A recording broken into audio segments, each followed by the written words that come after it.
여러분 저는 선교만 빼면 뭐든지 다 할 수 있다고 주님 앞에 기도하던 사람이었어요.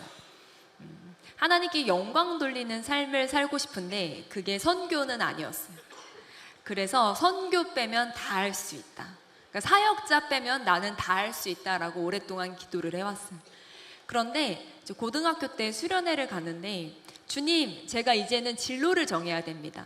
과를 정해야 됩니다. 지금 제가 어떻게 살아야 될지를 말씀해 주십시오라고 간절히 기도했어요. 그 고3 수련회가 아직도 기억이 나요. 항상 예배 시작하면 아까 앞으로 나오셨잖아요. 저도 앞자리에 대한 사모함이 굉장히 컸었어서 항상 강대상 앞자리는 제 자리였어요. 항상 제일 먼저 뛰쳐나가서 사람들 밀치고 한가운데 서서 그렇게 주님을 제일 뜨겁게 만나고 싶었어요. 그래서 고3 수련회 때 이제 가서 하나님, 제가 이번 수련회는 비전 받기 전까지는 안 갑니다. 저에게 말씀해 주십시오라고 개회 예배부터 강대상 앞자리에 서서 막 뜨겁게 기도했어요. 근데 제가 한 가지 좀 체험을 하게 돼요. 뭐였냐면 기도하는 중에 앞에 뭐가 이렇게 이미지가 보이는 것 같은 거예요. 이렇게 자세히 봤더니 아이들이 있는 거예요. 어린 아이들이. 그래서 교사로의 부르심인가 했죠. 근데 아이들을 자세히 보는데 아이들이 우리나라 아이들이 아닌 거예요. 피부톤이 좀 어두운 다른 나라 아프리카 아이들 같은 친구들이었어요. 근데 그 친구들을 딱 보는 순간 너무 놀라서 제가 이제 눈을 떴어요. 그리고 2박 3일 수련회가 끝날 때까지 눈을 안 감았어요. 다시 볼까 봐. 그리고 앞자리에서 저 제일 뒷자리로 옮겨서 팔짱 끼고 그때부터 이렇게 사람들 쳐다만 보는 거예요. 그리고 막 누군가 선교로 헌신하겠다고 일어나잖아요. 저는 막 속으로 엄청 판단했어요. 사역자의 삶을 알아? 선교가 얼마나 어려운 건지 알아? 저 삶을 어떻게 살겠다고 결단해. 막 뒤에서 비난하고 비판하고 속으로. 대놓고 가서 말하지 못했지만 속으로.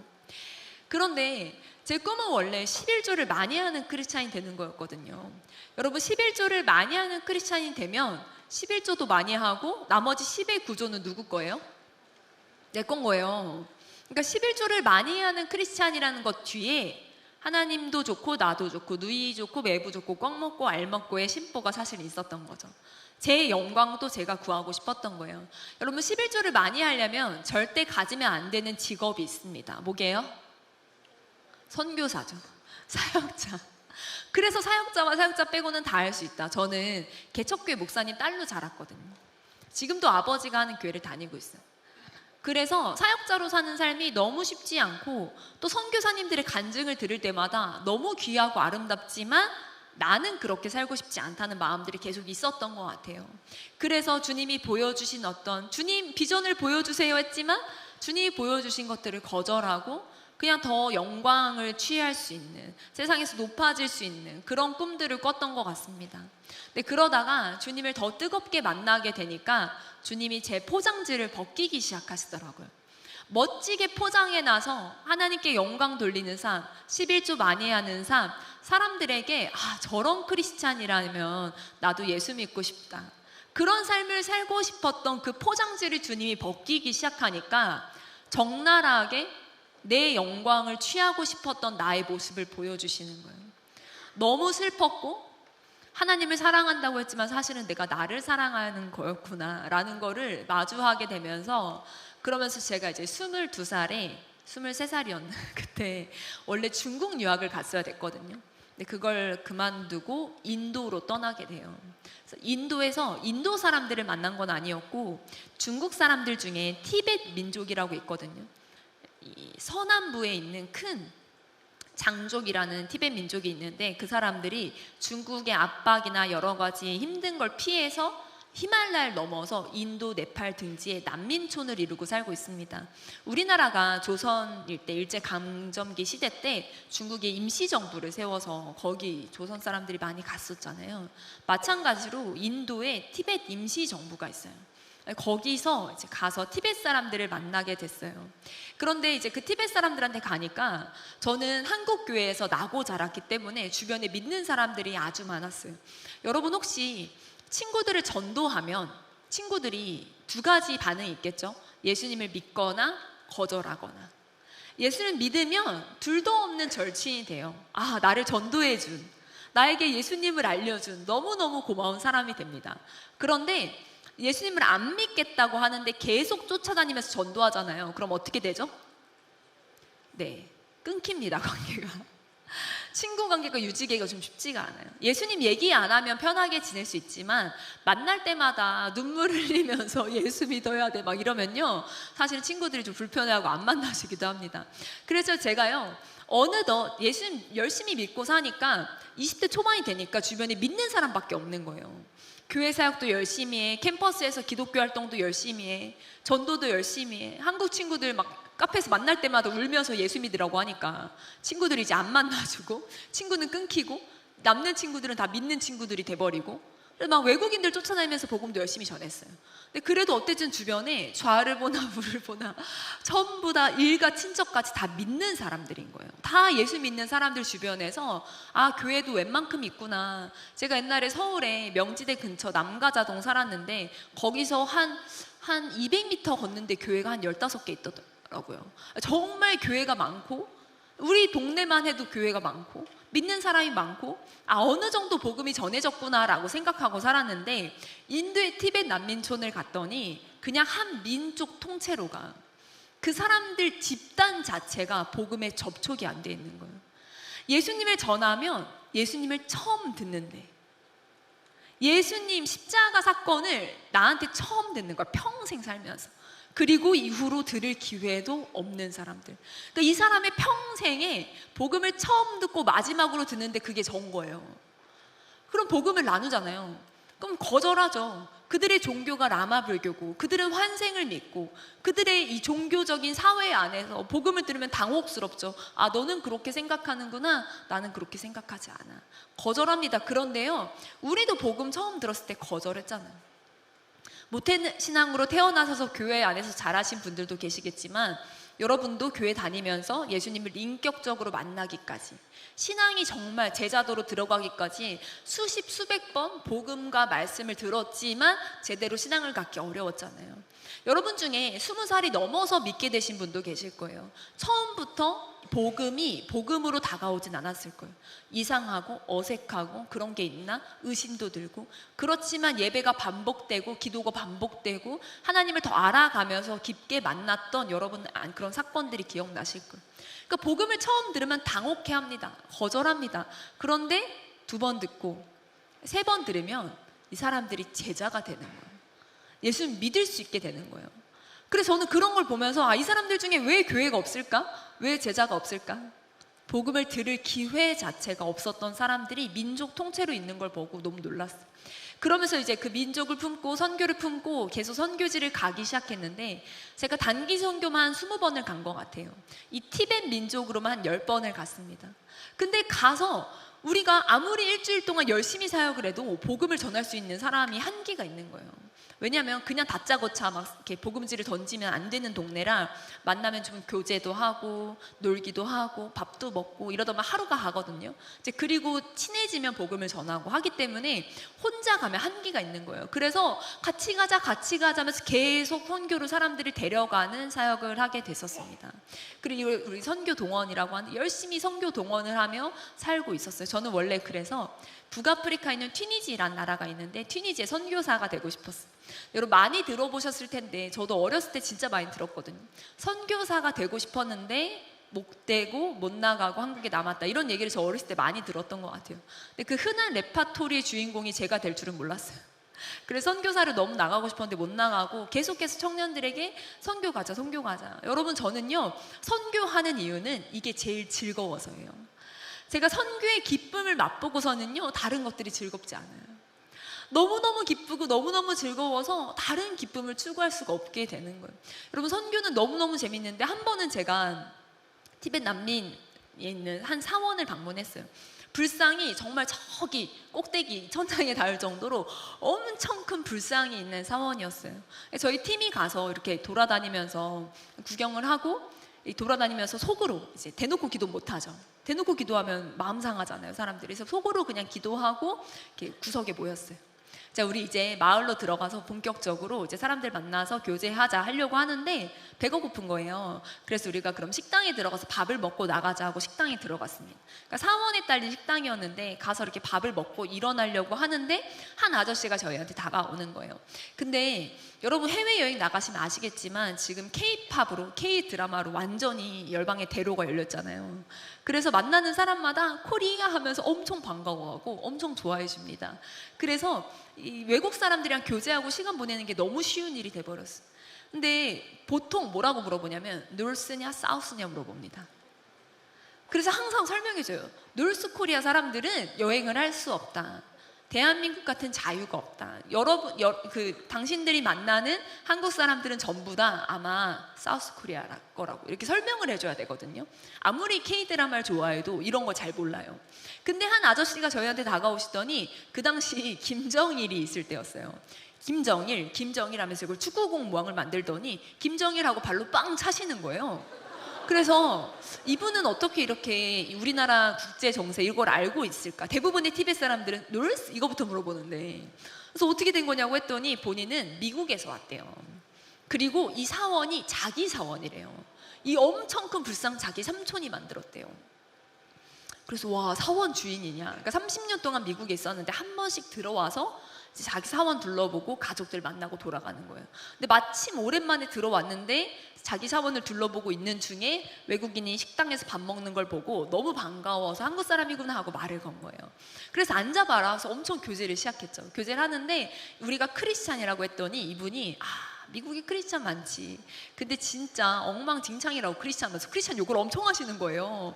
말과 행동이 다른 사람들 이거부터 시작해가지고 미국에 너무나 많은 크리스찬들이 자기만을 위해 살아가고 자기를 위해 막 그런 얘기를 하시면서 막 하시는데 저희가 마음이 불편하지만 솔직히 그럴 수밖에 인정할 수밖에 없잖아요. 그래서 그냥 그렇다 하는데 저희가 같이 갔던 남자 지사님이 한 분 계셨어요. 근데 그 지사님이 어떤 분인지 모르고 그냥 선교를 같이 가게 된 거라 저희가 거기선 용어를 조심해야 되니까 뭐 지사님 이렇게 말하진 않거든요. 그냥 삼촌 이렇게 불렀어요.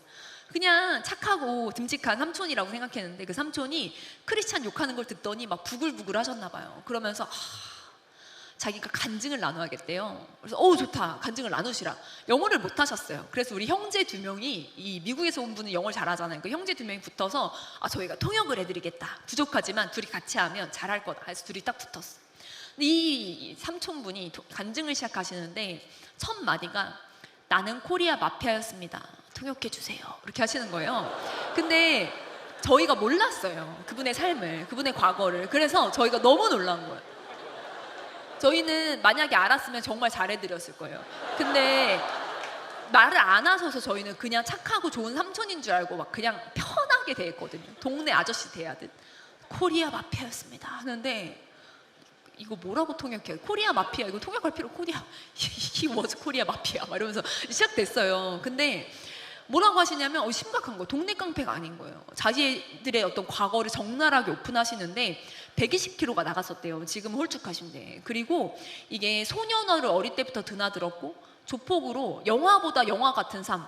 백화점 사장들에게 찾아가서 그러니까 진짜로 이 경영자들 찾아가서 목에 칼 겨누고 백치수표 받아냈던 연예인들을 끼고 정치인들 찾아가서 협박하고 뜯어내고 어떤 이권을 뜯어내는 정말 유흥과 방탕을 즐기는 삶. 연예인들 막 얘기하니 너무 깜짝 놀라요. 그런 연예인들과 함께.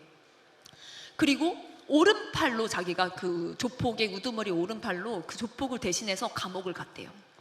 그래서 감옥을 나오면 빛나는 영광이 기다리고 있는 그런 삶이었던 거예요. 근데 그 감옥을 들어갔을 때 어떤 목사님의 전도 가운데 예수님 믿게 된 거예요. 자기가 완전히 어둠 속에 있었는데 빛이 임해서 완전히 회심하게 되면서 조폭을 나오면서 크게 많이 맞으시고 많이 이제 힘드셨지만 그걸 탈출하셔서 그러면서 이제 이 복음 전도자로 살게 되신 그런 분이었던 거예요. 근데 그 얘기를 듣는데 너무 충격적인 간증. 이렇게 삶이 바뀔 수 있나?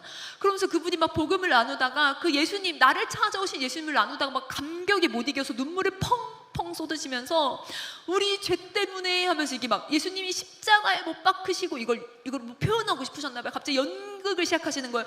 십자가에 못 박으시고 하면서 엉엉 울면서. 그러니까 형제들이 통역하다가 이 형제들 둘 다 F였어요. 완전히 이게 몰입이 돼서 형제들도 십자가에 못 박고 세 명이 그러니까 이게 연극이 되는 거예요. 아까 그 멋지게 춤추신 것처럼 이렇게 막 세 명이 막 하고 가시관 쓰시고 형제들도 막 가시관 쓰시고 그러면서 막 울면서 이 삼촌이 아는 영어 단어 2개 Jesus Christ Heaven. 그래서 막 오열하시면서 Jesus Christ Heaven, Jesus Christ Heaven 하면서 엉엉 울고 막 다 같이 우니까 난리가 난 거죠. 사원이 식당이긴 했지만 사람들이 막 몰려들기 시작하는 거예요.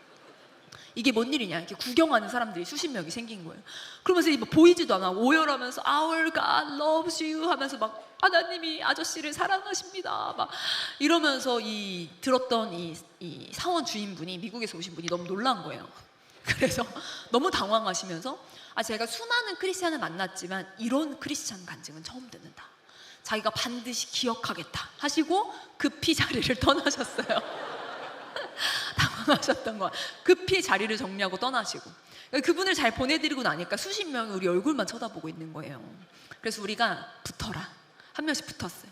근데 인도인 2분이 계셨어요. 그게 인도에 있는 티벳 난민촌이니까 인도 사람들 섞여 살거든요. 인도인 2분이 이렇게 쳐다보고 계신 거예요. 울던 형제가 가가지고 또 이제 우리는 예수님을 전하고 있다고 했더니 그 인도인 2분이 뭐라고 하시냐면, 우리는 인도인 목사다. 우리는 이 엄청 큰 불상이 세워져 있는 여기가 보이는 곳에 집을 얻어서 기도의 집을 만들어 놓고 날마다 이 불상이 무너지기를 기도해 왔다. 그리고 매일 사원을 돌면서 기도하시는 분들인 거예요. 그래서 오늘도 기도하러 왔는데 우리가 복음 전하는 현장을 보고 옆에서 기도해 주셨다는 거예요. 그래서 그분들이랑 그 울던 형제랑 셋이 손 붙잡고 막 그 자리에서 또 중보기도를 시작했어요. 이 복음의 현장을 위해서. 그리고 막 스님들한테도 복음 나누고 같이 있던 사람들한테 복음 나누는데, 레스토랑 서빙하던 형제가 있었어요. 이렇게 막 주인이 왔으니까 막 서빙하고 막 컵 나르고 막 차 따라주고 하던 형제가 그때 이렇게 서 있었거든요. 이렇게. 그래서 그 형제 앉아보라 하고서는 이제 복음을 전했는데 형제가 믿겠다는 거예요. 그래서 메일 주소를 받았어요. 메일 주소를 받아서 메일을 주고 받는데 형제에게 몇 달 뒤에 연락이 왔어요. 자기가 그 사원에 딸린 레스토랑을 그만두고 남인도에는 교회가 좀 많아요. 남인도에 있는 바이블 비전 미니스트리에 있다. 리더십과 성경 트레이닝을 받고 세례 받으러 많이 부르러 간다. 그렇게 연락이 왔어요. 그리고 한 6개월 정도 뒤에 형제가 세례 받는 사진을 보냈어요. 누런 강가에 형제가 들어가서 세례 받는데 너무너무 그 사진을 붙잡고 제가 얼마나 울었는지 몰라요. 그러면서 형제가 뭐라고 했냐면 Thank you for sharing me about Jesus. 나에게 예수님을 나누어 줘 고맙다. 그리고 10년이 지났거든요. 형제가 저희가 갔던 지역에서 전도하고 성도님들을 모아서 예배드리는 그 지역의 리더십이 됐어요. 그 형제 항상 간증의 처음에는 코리안 팀을 만났다. 그 코리안 팀에게 처음 복음을 들었다. 그리고 그게 너무 궁금해지기 시작했고, 그러면서 복음을 영접하게 된 이야기들이 이어져요. 여러분, 티벳에 크리스찬 사역자가 몇 명 없어요. 정말 소수입니다. 600만 민족 중에 크리스찬 300명이 안 돼요. 그마저도 중국 안에 있는 크리스찬은 카운트가 안 되고 거의 없고, 난민들 중에 크리스찬들이 좀 있는데 그들을 섬기는 리더십으로 그렇게 사역하고 있어요. 여러분, 우리에게는 하루의 짧은 순종이었지만 주님은 그 시간을 통해 일하십니다. 아멘. 하나님은요, 우리가 순종하기를 기다리고 계시고 우리를 통해 복음을 증거하기 원하신다는 거예요. 그래서 저는 티벳 난민을 계속 가잖아요. 네팔로도 가고 북인도에도 많거든요. 북인도로도 가는데 갈 때마다 사원을 들립니다. 그럼 이제 기도도 하는데 사원에 스님들이 많잖아요. 근데 스님들이 복음에 제일 깊게 반응하세요. 아니, 왜 스님한테 복음을 전하냐 할 수 있겠지만 스님들이요, 불교 공부를 많이 하셨어서 성경에 대한 이해가 높고 복음을 나눴을 때 제일 잘 반응해 주십니다. 그리고 지금 티벳 크리스찬 리더십의 소수인데 몇 명 없는데 그 중에 대부분이 스님 출신들이에요. 불교에 있다가 복음을 듣고 이것이 진리다라고 넘어오신 분들이 계십니다. 그래서 복음을 전하잖아요. 그럼 스님들은 항상 물어봐요. 내일은 또 시간 없어? 더 알려줄 수 없어? 성경책 쥐어주고 가잖아요. 성경을 열심히 읽으십니다. 그래서요, 그렇게 스님들과 만나서 복음 전하는 걸 너무너무 좋아하는데, 한 번은 사원 앞에 갔어요. 그래서 스님들 만나서 또 카페 가서 교제하면서 복음 전하려고 스님들에게 혹시 시간 있어요? 시간 있어요? 물어보는데, 대부분은 우리가 한국 사람이면 너무너무 좋아하셔서 스님 시간 있어요? 하면 대부분 너무 좋다, 빨리 가서 우리 맛있는 거 먹고 교제하자고 하시거든요. 근데 그날따라 스님들이 다 시간이 없다는 거예요. 다 너무 바쁘다는 거예요. 다음날 굉장히 중요한 시험이 있대요. 다들 시간이 없다. 그래서 너무 돌아가기 아쉬워서, 왜냐하면 사원들이랑 마을들이 좀 떨어져 있는 경우가 많거든요. 그러니까 마을로 돌아가야 되는데 여기까지 왔는데 한 명을 못 만나고 가다니 너무 아쉬워서 제가 그 문 앞에서 한두 시간 가까이를 지나가는 스님들 붙잡고 그냥 다짜고짜 얘기할 수는 없으니까 스몰 토크부터 하는 거죠. 안녕하세요, 뭐 저희는 한국에서 왔어요, 제 이름은 뭐예요, 이러면서 막 잠깐 교제하면서 시간 있어요? 아, 미안하다, 다음날 중요한 시험이, 한 명 보내고 두 명 보내고 진짜 수십 명을 보냈어요. 너무너무 안타까운 마음에 정말 한 명이라도 복음 전하고 싶다고 여자 집사님이랑 저랑 둘이 서서 열심히 하는데, 저쯤에, 저 오르간 있는 쯤에 저희 팀원이었던 형제가 쭈그려서 계속 앉아있는 거예요. 표정 썩었어요. 한두 시간 동안 계속 쭈그려 있어. 그러더니 이제 계속 우리 하고 있는데 오더니 할 말이 있대. 무슨 말이냐? 스님은 건들지 말래요. 왜 스님한테 복음을 전하려고 하지? 자기는 너무 이해가 안 된다는 거야. 아니, 그래도 스님들이 복음을 듣고 그래도 예수님을 선택할 수 있는 기회가 있어야 되지 않을까 하는데 너무 불편하대, 자기는. 그러니까 마을로 돌아가지. 마을에 돌아가면 우리를 기다리는 청년들이 있으니까 만나기로 했거든요. 청년들이 있으니까 빨리 돌아가자는 거예요. 그래서 그럼 좋다, 내가 한두 시간 동안 거절받은 걸 네가 받지 않냐, 그러면 너가 딱 한 명만 말 걸어봐라. 그 한 명을 말 걸어서 그 한 명이 시간 되면 카페 가서 복음 나누고, 시간 안 되면 돌아가자 했더니 형제가 너무 좋대요. 왜냐면 한두 시간 동안 거절받는 거 저기서 다 째려봤거든. 그러니까 형제가 일어나서 아무 스님 딱 붙잡아. 스몰 토크도 안 해. 붙잡자마자 시간 있어요? 거절당하고 빨리 가고 싶어서. 시간 있어요 했는데 그 스님이 시간 있대. 그래서 같이 카페를 갔어요. 형제가 그때부터 말이 사라졌어요. 그래서 카페에 가서 막 교제 나누고 복음 나누는데 스님이 너무 재밌다, 내일 또 만나달라고 하는 거예요. 더 듣고 싶다고. 그래서 우리가 내일 다른 지역을 가야 돼서 너무너무 죄송하다고 성경책 쥐어드리고, 스님이 성경책 들고 사원 들어가는 걸 보고 저희가 택시 타고 돌아왔어요. 형제가 말이 없더라고요. 계속. 동네 도착했죠. 도착해서 저희를 기다리던 청년들을 만났어요. 어제 만나서 복음 전했고 일하고 와서 이제 오늘 저녁에 또 만나기로 했었거든요. 그래서 얘네들은 출근하고 오고 우리들은 이제 복음 전하고 온 거예요.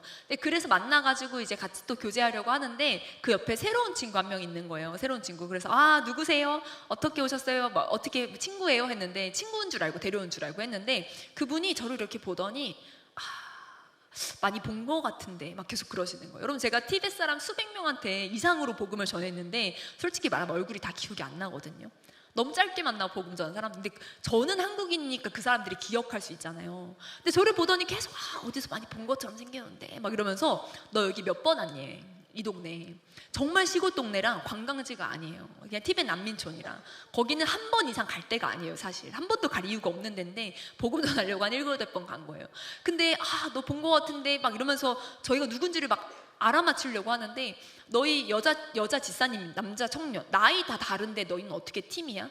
여행을 어떻게 같이 왔어? 너희는 같은 동네 살아? 막 이러면서 저희를 이렇게 얘네 뭐 하는 애지? 이렇게 막 파악하려고 하길래, 제가 7-8번 왔다고 말하면 큰일 날 것 같은 거예요. 그래서 한 2번 왔나? 막 모르겠어요. 막 딴 얘기하고 말 돌리려고 하는데 계속 많이 본 것 같은데, 너 누군지 알 것 같은데 하시면서 계속 그러셔서 계속 딴 얘기하는데, 근데 결론적으로 알고 보니까 여러분, 티벳의 크리스찬 사역자가 소수잖아요. 그분들 중에 한 분이었던 거예요.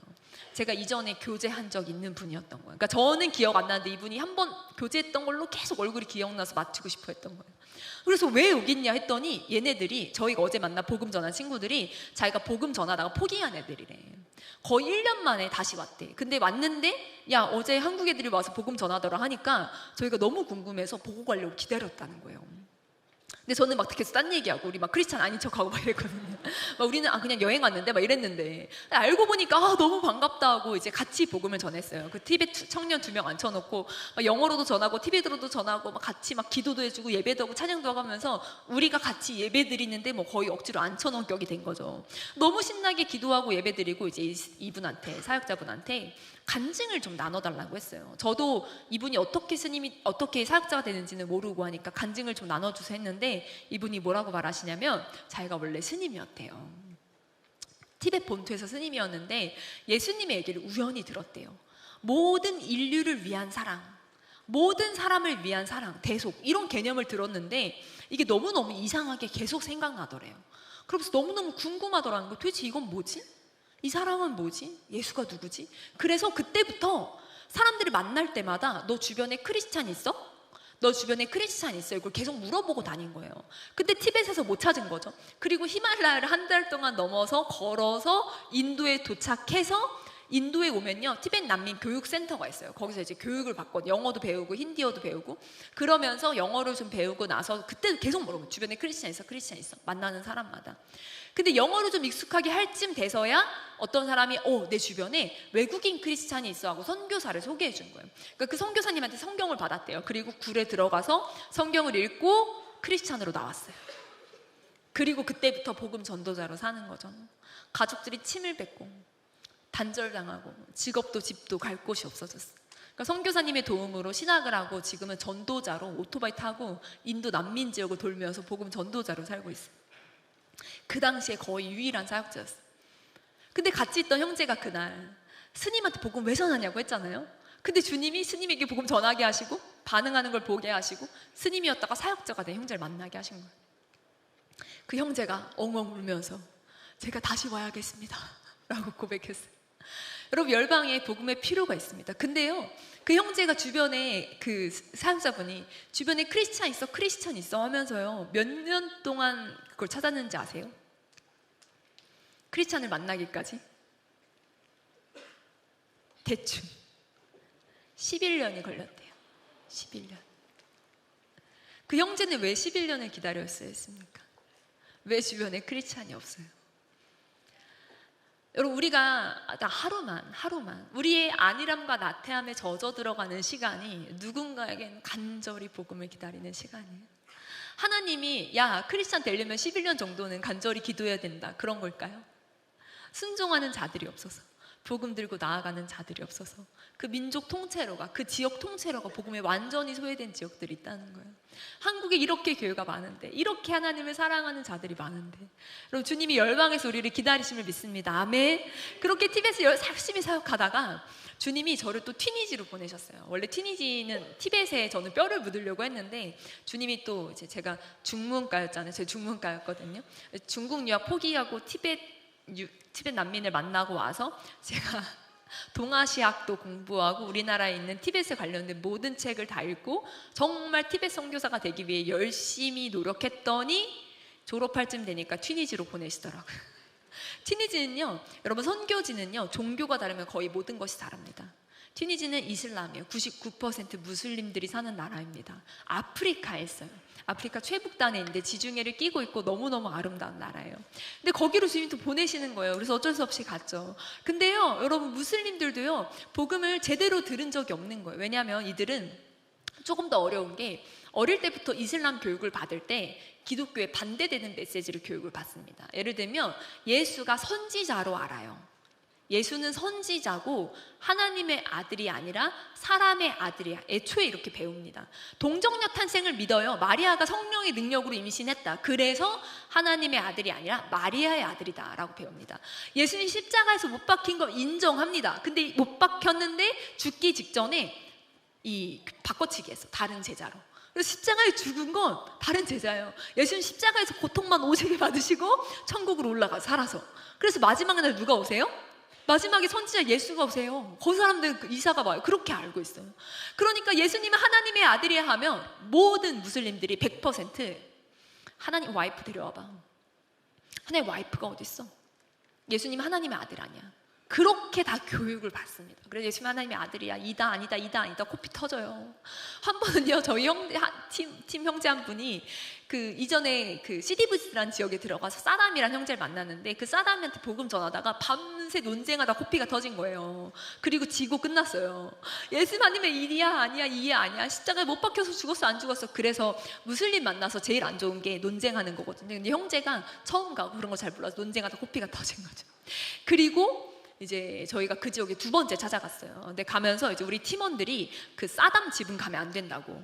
그 집 가면 또 밤새 논쟁하다 코피 터질 수 있다. 그 집 가지 말자. 이제 이렇게 합의가 된 거예요, 우리 팀원들이. 그래서 어디 가지 말자고? 사담 집. 저는 거기 처음 갔었거든요. 그 집은 가면 안 돼. 동네가 꽤 큰 동네예요. 근데 그 동네에서 우리가 이렇게 약간 의기투합해서 그래, 그럼 그 집 가지 말고 우리 딴 집 가자 하고 얘기 다 마치고 딱 걸으려고 고개를 딱 돌렸는데 눈앞에 누가 서 있어요? 사담이 서 있어요. 연락 안 하고 갔어요. 언제 간다고 아예 아무런 고지가 없었는데 그냥 길 한복판에서 우리끼리 사담 내는 가지 말자 하고 딱 고개를 드니까 사담이 기다리고 있는 거예요. 어떻게 왔니? 날 다시 만나러 왔니? 우리 집을 가자 하고 우리 모두를 데려가는데 어떻게 사담 우리는 너희 집에 안 가기로 했어. 이건 안 되거든요. 무슬림들은 관계가 너무 중요해서. 그래서 우리가 어쩔 수 없이 그래 너희 집에 왔어 하고 같이 따라가게 된 거예요. 그 집에 들어가자마자 소파에 우리 딱 앉혀요. 우리가 7명이 따라를 소파에 앉았어요. 앞에서 사담이 얘기하기 시작합니다. 내가 너희를 위해 노래를 부르겠다.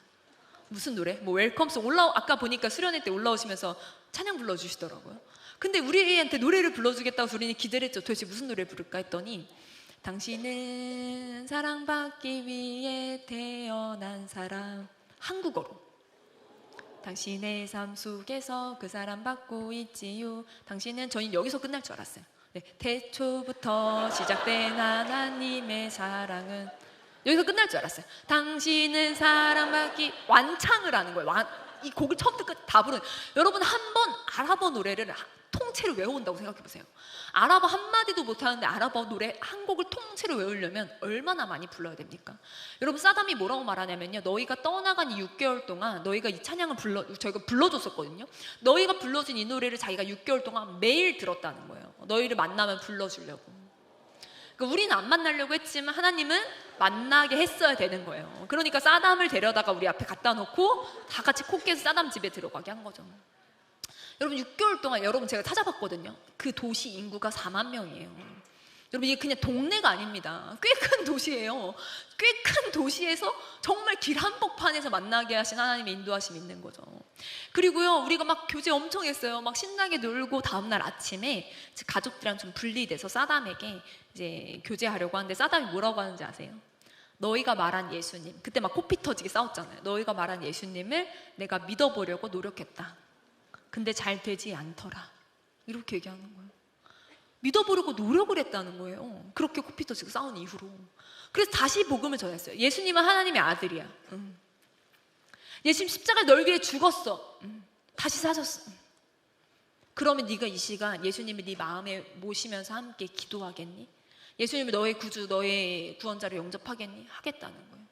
그래서 우리가 다 같이 손 얹고 기도하는데 사담이 울어요. 눈물을 흘리며 예수님을 영접했습니다. 여러분 하나님은요 우리가 뿌린 복음의 씨앗을 헛되게 하지 않으십니다. 아멘. 하나님이 자라나게 하십니다. 단 2번 만에 복음에 반응하는 형제가 있는데 여러분 근데요 무슨 이 티니지 인구가 1000만 명이에요. 1000만 명인데 사역자들이요 진짜 수십 명도 안 됩니다. 너무나 많은 동네와 너무나 많은 지역들이 복음에 완전히 소외되어 있어요. 우리가 무슬림 만나 하루아침에 막 엄청난 어떤 복음의 역사 이룰 수는 없죠. 그러나 하나님이 너무나 일하기 원하셔서 기다리고 계시다는 거예요. 여러분 한 번은 저희가 같은 처음 가는 자매들이 갔는데 자매가 제가 신기한 꿈을 꿨어요 이러는 거예요. 무슨 꿈을 꿨는데 했더니 자기가 머리가 색깔이 밝은 외국인이랑 엘리베이터를 타고 밥을 먹으러 가는 꿈을 꿨대요. 그래서 그냥 그런가 보다. 근데 저희가 가는 도시가 그런 어떤 엘리베이터 있는 건물이 많이 없는 저는 그 도시만 7번을 갔는데 그 도시에서 엘리베이터 탄 적이 한 번도 없었어요. 건물이 다 낮고 계단밖에 없는. 그래서 엘리베이터가 그 도시에 없는 것 같은데 웬 외국인? 우리는 튀니지 사람 만나려고 왔는데 저는 솔직히 이런 마음으로 그 친구한테 그냥 그러니 하고 뭐 그건 개꿈이 이렇게 말할 수가 없으니까 그리고 그 도시를 갔는데 제가 딸을 데리고 갔거든요. 그러니까 애가 막 차에서 난리가 난 거예요. 화장실 가고 싶다고. 그래서 좀만 참아 하다가 버스에서 내리자마자 애를 들고 제가 화장실로 뛰었어요. 근데 눈앞에 보이는 큰 건물로 들어가서 계단을 3층까지 열심히 올라서 화장실에 들어가서 근데 줄을 서 있는 거 화장실이. 그리고 얘한테 야 조금만 기다려 하는데 제가 한국어로 얘기했잖아요. 근데 앞에 있는 자매가 내가 조금만 기다려 하니까 뒤를 돌아보면서 코리아? 이렇게 한국? 이렇게 물어보는 거여서 예스 했더니 저 한국 너무 좋아요 하면서 그때부터 유창한 한국어를 꺼내는데 자기가 13년 가까이 한국 드라마를 봤대요. 지금 한국어를 처음 말한대요. 한국어 말할 사람이 없어. 근데 너무 유창해. 자기는 10년 넘게 농축된 한국어, 이 듣기 완벽해. 모든 걸 다 알아들어. 심지어 복음도 한국어로 전했어요. 여러분, 내가 영어를 못하는데 어떻게 복음을 여러분 한국어로 복음 전할 수 있어요. 자매가 모든 말을 알아들어서 우리끼리 엄청 조심했어야 됐어. 속닥거리며 조심히 얘기하고 말 조심해. 막. 자매가 한국어를 너무 잘. 우리 보자마자 너무너무 반가워요. 화장실 양보해줬어요. 그래서 화장실 들어갔다 나와서 너무 고마워서 너는 어디 가는 길이니 했더니 자기 시간 많대요. 자기 그냥 시간 때우러 돌아다니는 거래. 같이 있고 싶다는 거예요. 그래서 이제 화장실 나갈 때 그 자매 끼고 이제 애 데리고 나갔지. 그러니까 우리 팀원들이 깜짝 놀란 거예요. 분명히 둘이 들어갔는데 셋이 나오니까. 그래서 셋이 나와서 이제 근데 그 친구가 머리가 주황색으로 염색한 친구였어요. 근데 그 친구 우리가 밥을 안 먹어서 밥 먹게 해주겠다는 거야. 밥 어디서 먹지는 우리 아까 화장실 그 건물로 가지. 그 건물에 식당 좋은 거 있다고. 근데 그 건물 저는 분명히 계단으로 뛰어 올라갔거든요. 뒤로 도니까 엘리베이터가 있더라고요. 자매가 엘리베이터를 타고 식당으로 데려가는 거예요. 근데 분명히 무슨 꿈을 꿨어요? 머리가 주황색, 머리가 이렇게 밝은 외국인이랑 엘리베이터 타고 식당 가는 꿈을 꿨는데 이 자매가 정말로 외국인처럼 보였거든요. 외국인이랑 엘리베이터 타고 식당 가면서 와, 하나님이 인도하신 영혼인가 보다 하고 같이 밥을 신나게 먹었어요.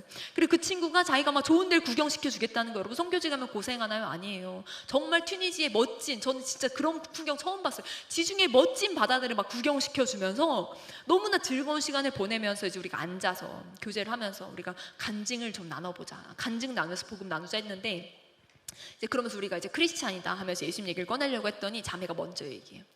자기 불면증이래. 자기 잠을 못 잔대. 근데 저희가 같이 갔던 형제 중에 정말 잠을 못 자다가 불면증 하루에 2시간도 못 자는 게 1년이 넘어서 온몸이 아프고 막 잠자기에 온갖 노력을 다 해봤는데 안 되다가 우리나라의 불면증 최고 권위자까지 찾아가서 상담받아 치료받았는데 그 의사분이 해결 방법은 없다. 이거는 어쩔 수 없는, 받아들여라. 물론 뭐 스트레스를 하감시켜 주려고 그랬을 수 있지만 어쨌든 이건 대책이 없다라고까지. 폭발머리 증후군이라고 잠자기 전에 굉음이 들려서 도저히 잠이 들 수 없는 이제 그런 형제가 있었는데 그 형제가 선교 훈련 받으면서 완전히 잠을 자기 시작했어요. 7시간, 8시간을 자고 심지어는 막 비행기에서 내내 자고 흔들리는 버스에서 내내 자는, 엄청 잘 자는, 예배 시간에도 잘 자는 형제가 됐어요. 그래서 저희가 이제 그 형제가 졸면 모두가 보아라 은혜의 현장을. 주님이 저렇게까지 회복, 우린 안 깨워요 그 형제 자면. 근데 그 정도로 회복이 된 형제, 그 형제가 첫 선교로 온 거였거든요. 첫 선교를 와서 만난 첫 영혼이 불면증 자매인 거예요. 그 자매한테 간증을 나서 형제가 자기 간증을 준비했었어요. 불면증 회복 간증을. 그러니까 영어로 열심히 준비해서 막 떠덩거리면서 열심히 영어로 복음을 전했는데 그 자매가 영어를 되게 잘했거든요. 근데 막 중간중간 단어가 생각 안 나서 이 단어가 뭐지? 막 이러면서 우리한테 막 물어보는데 그 자매가 듣다가 괜찮아, 한국말로 해. 그렇게 자매가 한국말 너무 잘하니까 자기 한국말 다 알아들어 해가지고 그때부터 이제 우리가 편하게 한국어로 복음 전하고 간증 나누는데 이 자매랑 막 신나게 막 몇 시간을 복음 나누고 간증 나누다가 이제 시간이 늦어져서 다음날 또 만나자. 왜냐면 이 자매가 정말 복음에 반응할 수 있을 것 같은 거예요. 그래서 다음날 또 만나자 했는데 12시에 만나기로 했는데 안 와. 연락이 안 돼. 약속 장소에 계속 기다렸어요. 왜 연락이 안 되지? 왜 안 오지 했는데 있다가 한 1시간쯤 있다가 자매가 막 헐레벌떡 와. 너무너무 미안한데 자기가 1년 만에 12시간을 잤대요. 자기는 알람을 안 맞춘대요. 어차피 1시간 있으면 깨서 알람을 맞출 필요가 없이 1년 넘게 불면증으로 고통에 약도 먹고 고통했는데 어제 너희 간증을 듣고 복음을 들었는데 밤에 잘 때 마음이 너무 평안해서 당연히 일찍 일어날 줄 알고 알람 안 맞추고 잤는데 일어나 보니까 12시간 우리 약속 시간이 지나 있는 거예요. 자매가 얼굴 너무 밝아졌어. 갑자기 막 다크서클 사라지고 얼굴 너무 아름다워진 거예요. 그러다가 복음 전하고 자매가요, 이 자기 마음을 예수님이 두드리시는 걸 느낀다. 내가 예수님을 내 마음 안으로 받아들이겠다라고 자매가 고백하고 함께 기도했어요. 여러분, 정말로 하나님의 구원 열방 가운데 역사하고 있습니다. 아멘. 너무너무 재밌고 너무너무 즐거워서요. 여러분, 이건요 한 번 빠지면요 헤어나올 수 없는 기쁨이 됩니다. 여러분도 모두 이 기쁨에 동참하시길 축복합니다. 아멘. 네, 아까 말씀을 읽어주셨어요. 조금 시간이 지났지만 사도행전 8장을 읽어주셨는데 이게 빌립에 관한 말씀이거든요. 여러분, 이 교회가 화려하게 찬란하게 꽃피었습니다. 여러분, 제자들이요, 성령이 임한 이후로 완전히 다른 사람이 됐죠. 성령님이 임하시면 다른 사람이 됩니다. 베드로가 예수님 3번 부인하고 도망가고 예수님 막 겨우 막 물고기 구워주면서 회복시켜야 됐던 베드로가요, 은혜 가운데 완전히 반전의 사람이 돼서 솔로몬 행각에서 3,000명, 5,000명씩 복음을 전하고 교회가 든든히 세워져 가는데 수많은 사람들이 모이기 시작해요. 그러니까 여러분, 하나님 나라의 역사가 있으면 반대급부도 항상 있습니다. 그래서 여러분이 인생에 막 하나님으로 인해 뜨거워지고 은혜가 부어질 때 어려운 일들이 생기면 이상하게 생각하지 마세요. 여러분, 교회가 막 세워져 가니까 엄청난 박해와 반대 역사가 쏟아지기 시작하는데, 여러분, 이 스데반의 박해가 있습니다. 스데반의 순교가 있습니다. 스데반이 돌 맞아 죽어요. 그리고 바울, 우리가 아는 바울, 사울이 스데반 죽이는데 자기가 이제 보증을 서고, 그때부터 교회들을 쫓아다니면서 집집마다 다니면서 사람들을 끌어내 감옥에 집어넣기 시작합니다. 그러니까 교회가 흩어질 수밖에 없게 돼요. 교회가 흩어져서 사람들이 여기저기 도망가기 시작하는데, 그때 빌립 지사님, 스데반 지사님의 친구였던, 지사님 7분 뽑았잖아요. 그 중에 빌립 지사님이요, 사마리아로 갑니다. 성경에 기록된 어쩌면 최초의 선교사예요. 지경을 넘어, 예루살렘을 넘어 사마리아로 갔던. 그래서 빌립 지사님이 사마리아로 가는데, 가서 이제 복음을 열심히 전하는 거예요. 근데 빌립 지사님은, 유대 사람들은 다 사마리아를 기피하는데 어떻게 사마리아로 갈 수 있었을까요? 사마리아는 유대 사람들과 적대적 관계였잖아요. 사마리아로 가지 않고 삥 돌아갔잖아요. 사람들이 개 취급했잖아요. 서로 경멸이 심했어요. 그런데 어떻게 빌립 지사님은 바로 사마리아로 갈 수 있었을까요? 여러분, 빌립 지사님의 이름을 보면요, 이게 헬라파 유대인입니다. 그러니까요, 헬라식 이름이에요. 그러니까 빌립이 헬라 출신이었을 거예요. 그러니까 이방 지역에서 자랐을 거고, 다문화에 익숙하고 정통 유대 지역에서 자란 사람들보다는 훨씬 개방적이었을 거라는 거예요. 문화적 경계가 열려있는 사람이었을 거예요. 그래서 빌립이 사마리아로 가는 데 있어서 다른 유대인들보다 훨씬 마음의 저항감이 적었을 가능성이 높습니다. 그러나 가장 강력한 건요, 가장 중요한 이유는요, 예수님이 오직 성령이 너에게 임하시면 너희가 권능을 받고 예루살렘과 온 유대와 사마리아 땅끝까지 이르러 내 증인이 되리라 말씀하셨거든요. 여러분, 유대 사람들에게 사마리아는 가기 싫은 곳이었어요. 안 가고 싶은 곳, 혐오의 장소였습니다. 땅끝은요, 미지의 공간이었어요. 지금처럼 지구본이 있어서 돌리면 지구 반대편 어디고 이런 거 몰랐습니다. 그냥 땅끝이라는 건요, 그냥 서바나 어디쯤, 그냥 저 스페인 어디쯤이 땅끝이라고 생각했습니다. 그러니까 성령이 임하시면 너희가 가고 싶지 않은 곳을 가게 된다. 오직 성령이 임하시면 너희가 모르는 곳을 가게 된다. 그리고 예루살렘, 그 다음 유대, 그 다음 사마리아, 그 다음 땅끝이 아니라, 순차적이 아니라 이건 동시적인 그런 명령입니다. 그래서 예루살렘이 다 복음화되지 않았지만 사람들은 사마리아 땅끝으로 나아가요. 여러분, 그래서 이 사마리아로 성령이 임하셔서 빌립이 갈 수 있었던 거죠. 그리고 거기서 복음을 증거하는데 교회가 엄청 일어나요. 근데 보세요, 빌립이 예루살렘에서는 집사님이었어요. 그런데 사마리아 교회가 흩어지고 교회가 사라지고 사마리아로 갔는데 거기서도 집사님입니까? 교회가 있어야 집사님이죠. 누가 자기가 집사인지 어떻게 알아? 그냥 예루살렘에 교회가 있어서 집사 직분을 받아서 거기 열심히 사역했는데 사마리아로 갔는데 집사가 아니죠. 예루살렘 교회의 집사였던 거죠. 그러니까 직분이 없는 거예요. 교회가 흩어지고. 그런데 이 빌립은요, 어떤 직분이 있어서 내가 집사니까 사역해야지, 이게 아니었던 거예요. 직분도 없고 교회도 없고 아무도 자기가 누구인지 모르지만 역할과 책임이 사라졌지만 복음을 전한다는 거예요.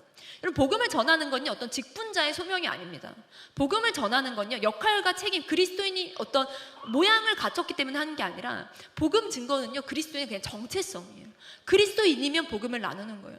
여러분은 왜 사역을 하십니까? 여러분은 무엇 때문에 사역을 하십니까? 여러분이 청년 리더여서 사역하십니까? 임원이어서, 직책이 있어서 하십니까? 간사여서?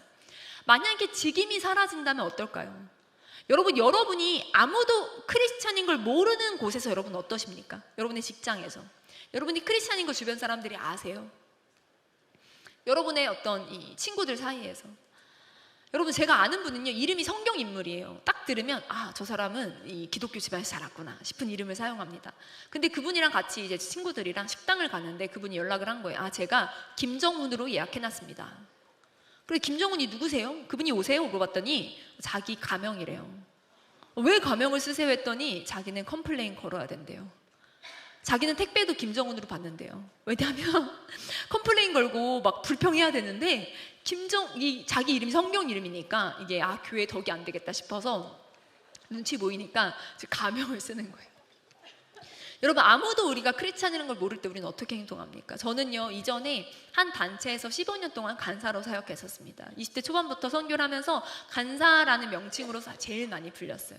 그러다 보니까 이제 그 선교단체를 15년 이렇게 사역하다 그만두게 됐었거든요. 그리고 이제 새롭게 아크쿠르라는 사역이 시작된 건데, 그 사역을 그만두고 났을 때 주변 사람들이 제일 많이 물어봤던 게 이제 뭐라고 불러요? 였어요. 이제 뭐라고, 간사님이 아니면 뭐라고 불러요? 그래서 그냥 언니라고 불러, 아니면 그냥 뭐 서인이 엄마라고 불러, 뭐 이렇게 했어요. 근데 그때 나는 뭐 하고 살지? 앞으로 어떻게 살지? 이런 마음이 많이 들었죠. 30대 중반이 되었고 인생의 방향을 잃어버린 것 같고, 나는 선교사가 되기 위해 평생을 살았는데 나는 갑자기 어떤 삶을 살아야 되지? 지금 신대원을 가면 너무 늦은 거 아닐까? 지금 뭔가 새로운 사역을 시작할 수 있을까? 이런 고민들이 많았어요. 근데 문득 그런 생각이 드는 거예요. 그때 애가 어린이집 안 다닐 때였거든요. 너무 어려서. 근데 문득 그런 생각이 드는 거죠. 나는 왜 선교사 하려고 했는데 여기서 복음 안 전하지? 내가 간사여서 사역했던 건가? 내가 선교사 어떤 직분이 있어서 내가 복음을 전했던 건가? 이 생각이 들면서 그날부터 그냥 애를 유모차에 태워가지고 밖으로 나가기 시작했어요. 밖을 돌아요. 그냥 유모차를 끌고. 그러면 할머니들이 말을 100% 겁니다. 뭐라고 거냐면 애 왜 양말 안 신겼냐? 거기부터 시작해요. 그러면요, 보통 엄마들은 막 짜증을 내죠. 애가 더운데 태우러 올라왔는데 무슨 양말을 신기랑. 근데 저는요, 이제 양말 안 신냐부터 시작하는 거예요. 앉아보세요. 이제 그 할머니들이 엄청 애들 데려나가면 이렇게 말 걸고 싶으면 앉아가지고 1시간씩 얘기해요. 1시간, 2시간 얘기하면서 복음을 전하요. 여러분, 복음 전할 때 제가 별별 걸 다 들고 다녔는데 어른들이 제일 좋아하는 전도 용품은 파스입니다. 파스. 파스 주면요, 100이면 100 아무도 거절 안 해요. 모두가 그 파스 받을 때까지 기다리십니다. 어떤 분은요, 막 복음 전하고 예수님 믿으세요 했는데 제가 파스 들고 있는 거 보시더니 가만히 들으시는 거예요. 파스를 드렸어요. 예수님 믿으실 거죠? 파스를 드렸는데 그분이 하나만 더 줘 하시는 거예요. 그래서 진짜 예수님 그럼 믿으시는 거예요? 하나 드렸더니 나 장로요 이러시더라고요. 장로님인데 파스를 너무 받고 싶어가지고 기다리셨다. 그래서 그때부터 이제 돌아다니면서 복음을 전하면서 그런 생각, 내가 직분이 있어서가 아니라 나는 그리스도인이라 복음 나눈다. 그리스도인의 정체성으로 사는 거예요. 빌립은요, 직분이 있어서 역할이 있어서 누가 시켜서가 아니었습니다. 그냥 여러분, 우리가요, 사역은 내려놓을 수 있어요. 뭐 건강상의 특별한 이유가 있거나 뭐 직업이 너무 바빠지거나 다양한 이유로 사역은 내려놓을 수 있지만 그리스도인의 정체성은 내려놓을 수 없습니다. 아멘. 그리스도인의 본분은 쉴 수 없는 거예요. 빌립이 열심히 복음 전하고 막 기적도 일어납니다. 표적도 행합니다. 귀신들이 떠나가고 중풍병자와 못 걷던 자들이 걷게 되니까 그 성에 큰 기쁨이 있어요. 엄청난 사역의 열매들이 나타나기 시작합니다. 근데 그 사마리아 교회가 일어난다는 얘기를 듣고 예루살렘에 베드로와 요한이 와요. 신방을 와서 봤더니 정말 믿는 자들이 많아진 거예요. 그러면서 이제 이 성령 받기를 기도하니까 사람들에게 안수하니까 성령이 임하기 시작합니다. 사람들이 성령 세례를 받기 시작해요. 근데요, 빌립 입장에서 조금 인간적으로 생각을 해볼게요. 빌립 지사님은 안 그랬을 수 있지만 만약에 나라면 내가 어떤 사역을 열심히 일구어서 어떤 정도 성취를 이뤘어, 결과를 이뤘어. 근데 빌립은 집사님이었잖아요. 근데 베드로와 요한은 사도들 중에도 수사도, 예수님과 제일 많이 함께했던 사람들, 그 사람들이 와서 성령 세례를 주면 사람들이 누구를 더 환호하고 누구를 더 기뻐하겠어요? 베드로와 요한을 기뻐하죠. 빌립은 집사였대. 베드로와 요한은 예수님과 함께했던 사람들이래. 예수님의 직접 제자, 사도들이야. 그리고 그들이 기름 부으니까 막 성령 세례를 받는 일이 일어나니까 아무래도 많은 관심과 초점이 베드로와 요한에게 갔겠죠. 인간적으로는 조금 질투나고 불편했을 수도 있을 것 같아요. 그런데요, 여러분, 그런 생각 해본 적 없어요? 빌립은 왜 성령 세례를 못 베풀었지? 왜 하나님은 빌립을 통해 성령 세례를 주지 않았을까요? 왜 베드로와 요한이 와서야 성령 세례가 임할까요? 빌립이 뭐 깜냥이 안 됐나요? 수준이 안 돼서 그런 건가요? 귀신은 떠나가고 표적은 일어나는데 왜 성령 세례는 안 임해? 왜냐하면 베드로가 나중에 고넬료 집에 가거든요. 베드로가 뭐 하기도 전에 그냥 성령이 임해버리세요, 고넬료에게. 베드로가 깜짝 놀라거든요. 그러면 꼭 굳이 베드로와 요한이 와서 세례 주지 않아도 성령 세례 받을 수 있잖아. 하나님이 하실 수 있잖아. 빌립을 통해서도 역사하실 수 있잖아요. 근데 왜 하나님은 빌립을 통해서 성령 세례를 허락하지 않았을까요?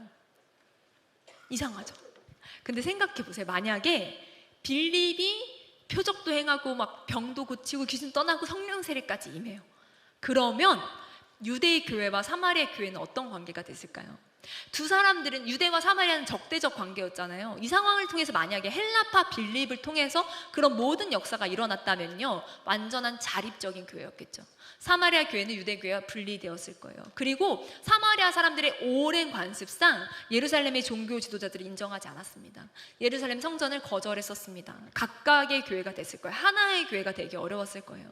하나님은요, 사도들을 불러서 성령 세례를 주심으로 교회를 하나 되게 하실 분명한 의도가 있으셨던 것 같습니다. 아멘. 사마리아 사람들에게 예루살렘 교회의 권위를 인정하게 만드실 필요가 있었던 거예요. 이건 하나님의 전략이에요. 그래서 사도들을 통한 성령 세례가 필요했던 거예요. 여러분, 때로는요, 하나님이 우리 인생에 안 주시는 게 있어요. 줄 법한데, 될 법한데, 요거는 좀 있어도 될 것 같은데 하나님은 안 주시는 것들이 있어요. 하나님의 의도가 있습니다. 아멘. 우리가 생각하지 못하는 엄청 더 큰 하나님의 섭리와 의도가 있는 거예요. 그걸 믿으면 우리는 사실 자유할 수 있습니다. 그리고요, 비교할 필요가 없어집니다. 여러분, 한 사람이 모든 것을 감당하는 건 교회가 아니에요. 그럼 저도 굉장한 약점이 있는 사람, 저는 결정을 빠르게 못합니다. 굉장히 좀 목양적인 기질이 있어서 이렇게 결정하면 저 사람 힘든데, 이렇게 결정하면 저 사람 어려운데 하다 보니까요, 결정을 못해요. 어떻게 하면 사람들한테 최대한 좋게 할까, 이걸 맞추고 있습니다.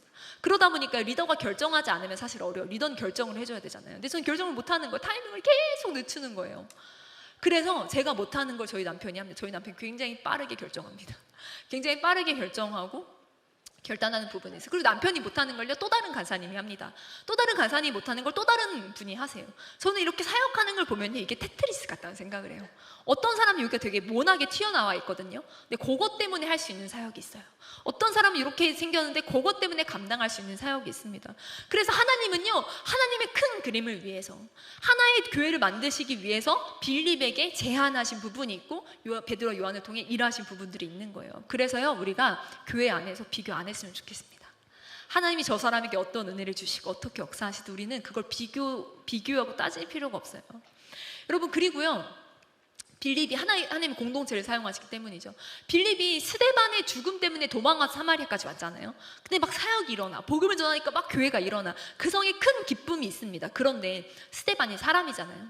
여러분, 사람이요, 충격받은 일이 있으면 그게 하루아침에 잊혀지진 않습니다. 그죠? 사람은 이 쓰고 지우는 게 로봇가 아니잖아요. 기계가 아니잖아요. 컴퓨터도 쓰고 지우면 캐시가 남아요. 사람은요, 뭐가 하나 충격을 받으면요, 그게 지워지기까지 좀 꽤나 시간이 걸립니다. 물론 하나님이 회복을 주실 수는 있지만 순간순간 기억나는 건 어쩔 수 없죠. 빌립은요, 제일 가까웠던 사람이 누구예요? 지산민들이랑 같이 사역을 했으니까 제일 가까웠던 스데반이 돌 맞아 죽는 걸 빌립이 보고 도망을 온 거예요. 여러분, 이 동역자의 순교, 그것도 그냥 단번의 죽음이 아니라 폭력으로 인한 죽음, 그리고 사람들이 교회가 잔멸하려고 막 잡히고 이렇게 막 끌려갔던 그런 기억들, 이게 트라우마로 안 남았을까요? 이게 생각이 안 났을까요? 자려고 누우면 가까웠던 동역자를 잃어버린 슬픔이 없었을까요? 본인은 어려웠을 거예요. 본인은 날마다 또 그 기억들, 잔해들, 그런 부분들과 씨름하고 그걸 주님 앞에 끊임없이 올려드려야 했던 시간이 필요했을 거예요. 그러나 그럼에도 불구하고 그거 순종한 그 사역은요, 기쁨으로 돌아옵니다. 나는 십자가를 통과하지만 열매가 기쁩니다. 이게요, 하나님의 사역이에요. 아멘. 저는 아크쿠르라는 사역을 하고 있는데 이 사역은 3년 전에 시작했어요. 3년 전에 튀르키예 단기 선교를 갔다 오면서 시작했는데, 저는 사실 20번이 넘는 단기 선교를 갔지만 그 3년 전 아크쿠르 첫 시작 단기 선교가 제일 힘들었어요. 정말 너무너무 큰 실패감을 느꼈어요. 아무것도 안 남았다고 느꼈어요. 정말 이런 단기 선교면 다시 하고 싶지 않다고 오는 비행기에서 엄청 울었어요. 그런데 나는 너무 힘들고 나는 십자가를 통과했어야 됐지만 하나님이 그 시간을 통해 열매를 만들어 가시는 걸 보면서, 회복의 통로로 사용하시는 걸 보면서 이게 하나님의 사역이구나라는 걸 인정하게 됩니다. 근데요, 그렇게 이제 열심히 교회가 일어나는데 시몬이란 사람이 나요. 시몬이 믿고 세례를 받고 전심으로 빌립을 따라다닙니다. 그런데 베드로와 요한이 세례 주는 걸 보니까 자기도 그거를 달라는 거, 그 능력을. 자기가 돈을 줄 테니까 그 능력을 달라는 거예요. 권능을 내게도 주어서 내가 안수하는 사람의 성령을 받게 하여 주옵소서. 여러분, 이거는요, 내가 안수하는 사람이 성령을 받는다, 이거는요, 성령이 주체이십니까? 내가 주체입니까? 내가 안수하는 사람이마다 성령을 받게 한다, 시몬이 요구했던 건. 그거는요, 성령이 주체가 되어서 역사하시는 게 아니라 시몬이 자기가 주인이 되겠다는 거예요.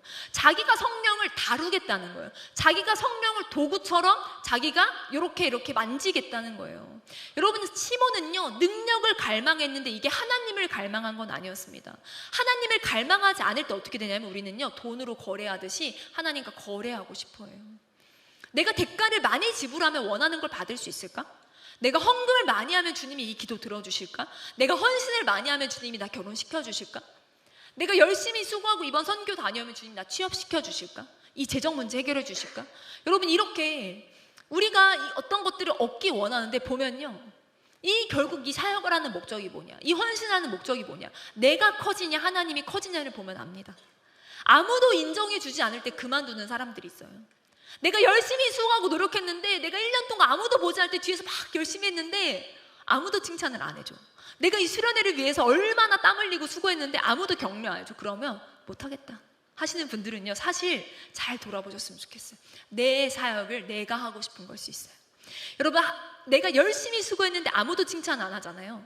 아무도 격려 안 하잖아요. 그건 무슨 말이냐면 100% 하나님의 깨끗한 통로가 됐다는 거예요. 그래서 여러분, 사람들의 인정과 격려가 아니라 하나님께 깨끗한 통로가 되는 우리가 되었으면 좋겠습니다. 아멘. 우리 요 빌립 말씀 조금만 더 읽었으면 좋겠는데 8장 26절에서 40절입니다. 8장 26절에서 40절, 저와 여러분 한 절씩 교독하며 읽도록 하겠습니다. 주의 사자가 빌립에게 말하여 이르되 일어나서 남쪽으로 향하여 예루살렘에서 가사로 내려가는 길까지 가라 하니 그 길은 광야라.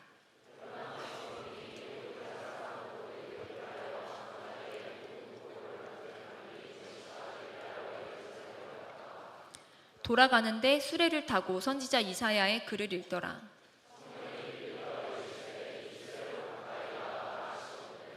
빌립이 달려가서 선지자 이사야의 글 읽는 것을 듣고 말하되 읽는 것을 깨닫느냐.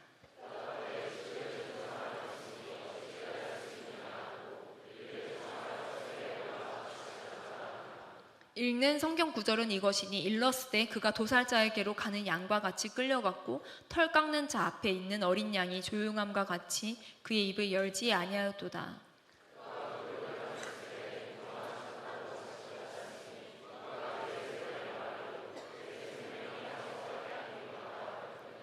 그 내시가 빌립에게 말하되 청컨대 내가 묻노니 선지자가 이 말한 것이 누구를 가리킴이냐, 자기를 가리킴이냐, 타인을 가리킴이냐.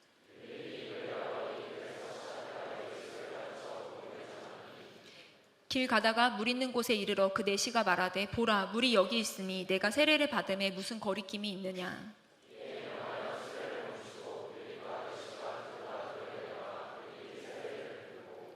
둘이 물에서 올라올새 주의 영이 빌립을 이끌어 간지라. 내시는 기쁘게 길을 가므로 그를 다시 보지 못하니라.